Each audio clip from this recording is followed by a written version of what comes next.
So what is up, guys? Nick here, helping you to master your technology. iPhones that you should upgrade this year in 2021.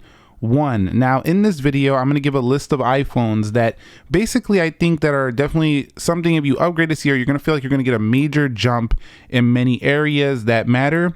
And I'm not saying if you're not able to upgrade this year or currently right now that you absolutely have to. That's not the point. The point is to give you the information as somebody who's experienced the newer devices.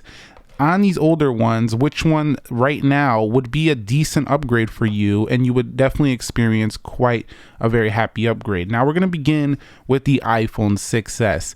Now the 6s makes this list at number one because number one, it doesn't manage heat very well anymore.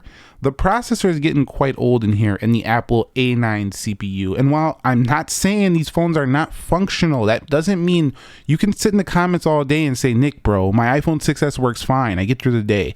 That's not the point. What I'm saying is the A9 doesn't really perform like the A14, the A13. It's not there. Regardless if your phone works fine, you're not comparing it to a brand new iPhone is what I'm saying here.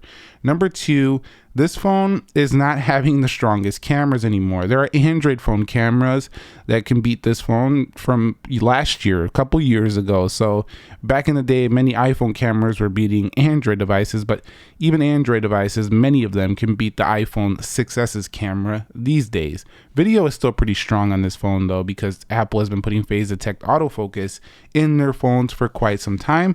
But I have to say the 6s, definitely because of battery life not being super strong anymore, and this can be fixed if you just upgrade your battery. Mine's not the strongest health right now, but it's still not the best even with a newer battery. We do have heat management issues certain times when doing heavier tasks and camera. So 6s definitely, if you upgrade to something like an SE 2020 or a 12 mini, it'll be a major update for you on this phone. The next one that makes my list is one that has been a favorite around this channel for a long time, and that is the iPhone SE. And the reason why are pretty similar to the iPhone 6s. Number one, under usage, this one can get a little bit warmer than I like. And I'm not talking about opening up your messages in your phone dialer. I'm talking about when you're running games, when you're actually using applications, multiple applications at once. When you start to do that in the SE, this does drain battery quite a bit faster than some of the newer iPhones. And I find myself having to charge this middle of the day these days. So the iPhone SE 2016, the very first one, while it is a classic, beautiful one-handed device, it's time. Like, if you haven't upgraded yet, this one is showing slowing performance, not slow phone, slowing, meaning slower than before. And next up is the screen size, because the screen size, while it was awesome to use one hand, I think that nowadays with all the applications we're using on our mobile devices compared to back in 2016, we were using a lot back then, but I think it's even more now. Like, we're depending on our phones more and more every day. This starts to become impractical if you're actually using your phone quite a bit. Again, like right now, I'm already feeling heat on the phone. Definitely gets quite a bit warm here on the iPhone SE. So, and finally, the camera as well, just like the iPhone 6s, it's very decent. It's got 4K 30. Most people will be pretty happy with that, but this camera is not super strong for a phone anymore. There are much better options. So if you upgraded the SE 2016 in 2021 and you come to something from at least iPhone 11 and newer, you'll definitely be very happy with that jump. Now the next one's probably going to anger a few people, but it shouldn't anger too many, and that's going to be the iPhone 7. Now, why is the iPhone 7 on this list, you might say? The A10 is a pretty happy performer still. You know, it's still on a lot of Apple TVs that came out before the one before. A lot of iPads run it. A lot of you are still running iPhone 7 and 7 Plus. The 7 Plus is not on this list, but the 7 is, and it kind of gets in there because of the SE 2020. I mean, why would you not want to upgrade this phone to get a substantially improved camera on the SE 2020? It's going to have a better CPU, and if it's under $400. So there's a great upgrade to this phone, and that's not enough to justify it on its own. But the iPhone 7 also doesn't give the best battery life anymore. And if you want to keep, an iPhone at a cheaper price and you want to keep it a long time, $300 or so, you can get yourself an SE 2020, or if you look for it used, it might be even cheaper, and you could stay with this type of phone for a long time. So the only reason this one's really on the list is because of the iPhone SE 2020. It's just a better phone. It's basically a similar phone, and it's not going to be much for you to upgrade, but you will get better cameras, better performance, and a similar style device. So iPhone 7 makes the list for that reason. I think it's time to do an upgrade. And if you go to anything other than the SE 2020, like the 10R, the 11, the 12, any upgrades to those will feel substantial from these phones. So there's the next set of iPhones, and they're not must upgrades right now, but they're definitely old enough that a newer 12, or if you wait till September in the 13 model, they would feel like a substantial enough upgrade to justify doing this jump.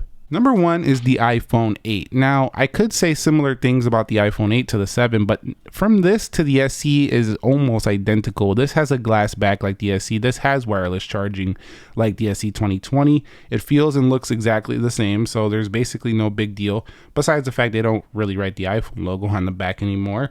And the Apple logo, I believe, is a little bit down on the newer SE. Chip is pretty good still. This is the Apple A11 Bionic, so this one doesn't really hang whatsoever. Battery life is pretty similar on this to the SE. Camera is pretty good still, 4K 60 on the iPhone 8. But why is this one in the list?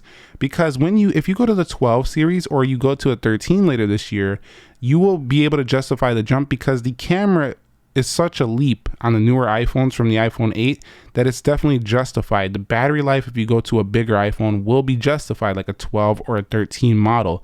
So that's why it makes a list. Again, it's not super old enough to like, it's got to be done right now. But this is when I would consider upgrading this year, and you'll feel like you get a jump as long as you go to something like those phones I mentioned. Or if you want to wait till next year with the newer SE that's coming, there might be a bigger model, or there may be even cheaper, larger iPhones on the way. So if you wait just a little bit longer, it'll feel like a nice upgrade from the iPhone 8. And since we're talking about the 8, the 8 Plus makes this list for me as well. And some people are going to be like, are you serious? I love the 8 Plus. It's my favorite phone I've ever had. I love the size. I love that it does landscape. I do too. I love that it does landscape as well. Believe me on that one. This phone right here is still going strong. Even with this classic iPhone feel, there's nothing really wrong per se with the iPhone 8 Plus. It really does run pretty good. The battery life is still pretty strong on the iPhone 8 Plus. And having the Apple A11 Bionic means that it hums along just fine. It pretty much performs like you would expect. It's not really anything seriously wrong that it would even make this list. But the only reason why I put it on this list is one simple reason. This design is going out of style. This whole, thick bezel on the top and bottom, it just doesn't look 2021. It doesn't look modern anymore. Even budget Android phones look more modern than this device. And for me, being an Apple device, it's kind of a problem because Apple seems to be top dog. But then when you look at a cheaper competing product, a $300 Android phone with bezel to bezel screen, why is that budget phone look better than my iPhone 8 Plus? I don't like that personally for me. And the cameras on the 8 Plus, they're pretty good, but the triple cameras are far better on the 12 Pro Max, the 11 Pro Max. If you upgrade to any of those, or even the 13 Pro Max, it's going to be a justifiable upgrade. This one, again, 2017, but it will be a justifiable upgrade. So the iPhone 8 Plus, still functional, still pretty good, but I think if you want a bigger, newer, more beastly iPhone, the 8 Plus, it's time to do an upgrade. Not in terms of updates. Most of these are still being updated. It's not time in terms of updates. It's still going to be updated, but it's time if you want the next greatest big iPhone. And lastly, the iPhone 10 makes the list. Now, the iPhone 10, why does the iPhone 10 make the list? The reason the iPhone 10 makes the list is because we had the 10s, we had the iPhone 11 Pro, we're on the 12 Pro, and we're only a couple months away from, this is 4 generations newer phone now. We're only a couple months away from a 13 Pro. So the iPhone 10 is starting to age quite a bit.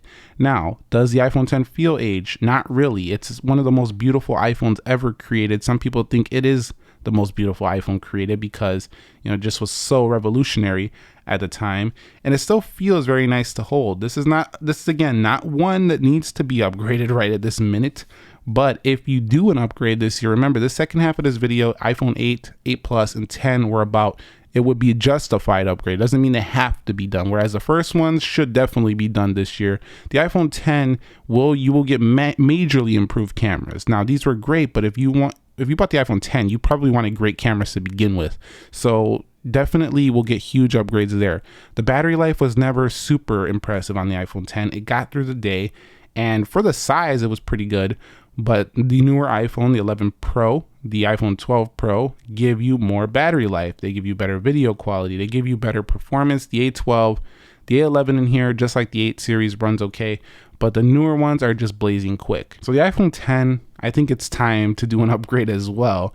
If you want to feel like you're getting the best of the best in all these categories, brighter screens on the newer Pro models, better cameras. They've basically took this phone 3 times over already and just been upgrading and upgrading. Now, if you were talking about going to an iPhone 10s, that's a really tough one because that's very similar. But 11 Pro, 12 Pro, and an upcoming 13 Pro, especially the 12 Pro and the 13 Pro, these are major updates from the iPhone 10, and I think they will definitely be justified if you want to get rid of your iPhone 10 this year. And so that is it. These are the 7 iPhones I think you should consider upgrading this year if you want to feel a major update in your phone and you are looking forward to taking your phone experience up a notch in 2021. Did you get that pun?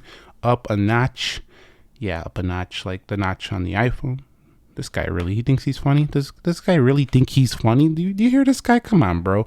Anyway, if you guys found this video helpful, entertaining, informing, do me a favor, click that thumbs up for me. Subscribe if you haven't already. I'll catch you all in the next episode. Thank you very much for watching. If you enjoyed this one, check this video out as well. Nick here, and peace.